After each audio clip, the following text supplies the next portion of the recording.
नमस्कार दोस्तों, मैं योगेश और आप देख रहे हैं राजस्थान रिएक्ट। आज हम बात करने वाले हैं उस मुद्दे पर जो इन दिनों काफी चर्चा में है, यानी एसआईआर प्रक्रिया और इसके दौरान कई अधिकारी व बीएलओ पर पड़ रहे दबाव को लेकर।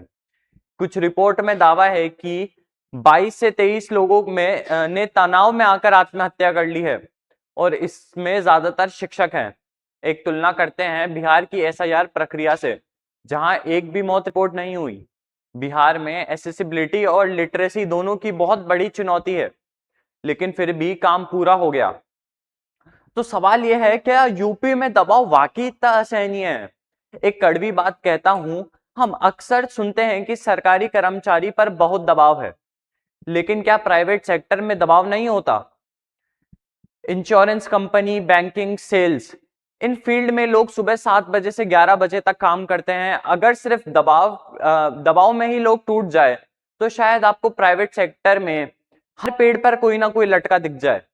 यह बात व्यंग है पर ध्यान देने वाली है। शायद पहली बार सरकारी कर्मचारी को असली टारगेट और वर्क प्रेशर का स्वाद मिल रहा है।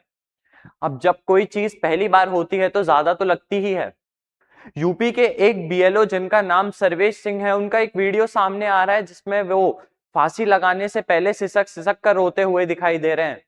उनका कहा जा रहा है ये उनका अंतिम वीडियो बताया जा रहा है। उन्होंने 2-3 पत्र का एक सुसाइड नोट भी लिखा, जिसे आप स्क्रीन पर देख सकते हैं। उनका कहना था कि काम का दबाव बहुत ज्यादा था। लेकिन दूसरी तरफ चोमू का एक वीडियो वायरल हो रहा है जहां एसडीएम के साथ बीएलओ अपने टारगेट पूरा होने के जश्न में नाचते हुए दिख रहे हैं। तो सवाल यह है कि आखिर सच्चाई क्या है?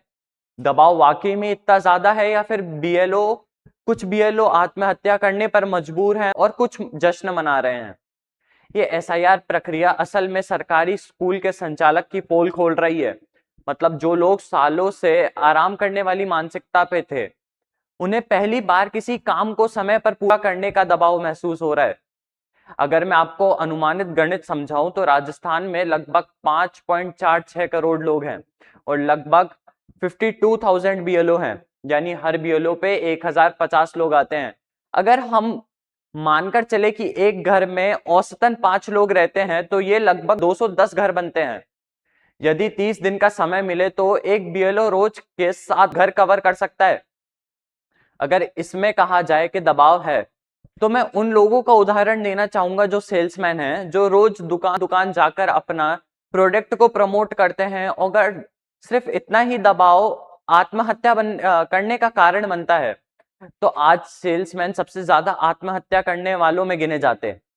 बाड़मेर में एसआईआर का काम 100% पूरा हुआ है और राजस्थान में कई ऐसे इलाके हैं जो पूरी तरह रेगिस्तानी हैं, वहां भी काम पूरा हुआ है, जबकि उन जगहों से सबसे ज्यादा कम उम्मीद की गई थी।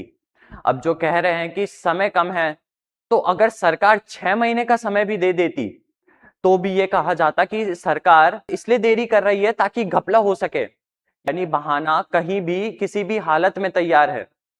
उनका कहना है कि असली समस्या समय की समस्या नहीं बल्कि मन ही नहीं है। दबाव तो हर जगह है। डॉक्टर 48 घंटे की ड्यूटी करते हैं। प्राइवेट कंपनी में लोग महीनों तक टारगेट पूरा ना होने के डर में जीते हैं, फिर भी ये काम कर लेते हैं क्योंकि वो काम करने के आदी हैं। तो सवाल यही है, क्या सरकारी कर्मचारियों को भी अपना काम करने की शैली बदलने की जरूरत है? एक ऐसा डेटा भी सामने आया है जहां पश्चिम बंगाल में 2 जिले में 2002 से एक भी व्यक्ति नहीं मरा।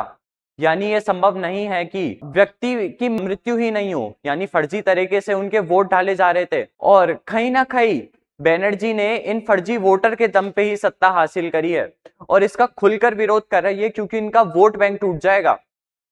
सुनने में आया है कि 30 लोग एसआईआर के डर से ही मारे गए हैं और सुनने में यह भी आया है कि सरकार की तरफ से 12 लाख का मुआवजा दिया जा रहा है। यह सच है या झूठ, इसकी पुष्टि अभी नहीं हुई है, लेकिन यह भी सच है कि हर जगह, देश में हर जगह काम का दबाव है, पर काम को प्रोफेशनल तरीके से पूरा करना भी तो जरूरी है। आप इस मुद्दे को कैसे देखते हैं, कमेंट में जरूर बताना। कि जो एसआईआर के ऊपर बीएलओ की मृत्यु हो रही है, आत्महत्या कर रहे हैं, और जब बंगाल में सीन चल रहा है, राजस्थान में एसआईआर का जो मुद्दा है, इस पे आपकी क्या विचारधारा है, इस पे आपकी क्या राय है, वो कमेंट में जरूर बताना और देखते रहिए राजस्थान रिएक्ट कुछ ऐसे ही वीडियो के लिए।